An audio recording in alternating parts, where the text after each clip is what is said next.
जगद्गुरू संत तुकाराम महाराज यांचा पालखी सोहळा आज देहूमधून प्रस्थान होतोय। सध्या आपण देहू नगरीमध्ये आहोत। देहू नगरी अगदी भक्तिमय झालेलं वातावरण जे आहे सध्या आपल्याला देहूमध्ये पाहायला मिळतंय। सध्या आपण जो पाहतायत हा जो रथ आहे याच रथामध्ये तुकाराम महाराजांच्या पादुका आहेत त्या पंढरपूरकडे जाणार आहेत आणि त्या हा जो रथ आहे तो अद्यावत पद्धतीने जो आहे तो तयार करण्यात येत आहे।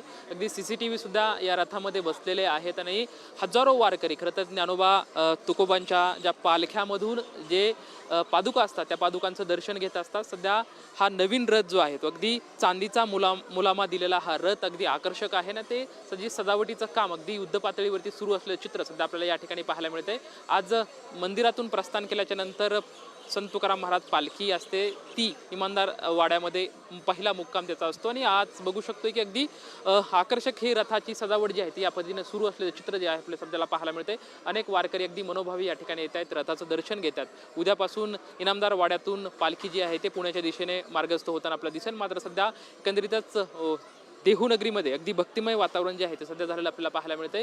वर्षानुवर्षांनी पिढ्यानपिढ्या ही वारीची परंपरा अगदी अबाधित आहे आणि महाराष्ट्राच्या संस्कृतीचं एक प्रतीक म्हणून वारीला मानलं जातं। आणि अगदी आज ही वारी जी आहे ती 341वा संत तुकाराम महाराज पालखी प्रस्थान सोहळा अगदी आनंदामध्ये उत्साहामध्ये संपन्न झालेला आपल्याला पाहायला मिळतोय।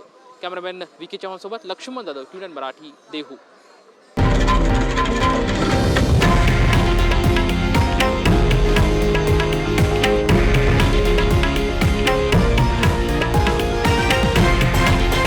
हे आहे देशातील नंबर 1 न्यूज नेटवर्क आणि आपण पाहत आहात TV9 मराठी, एकमेव।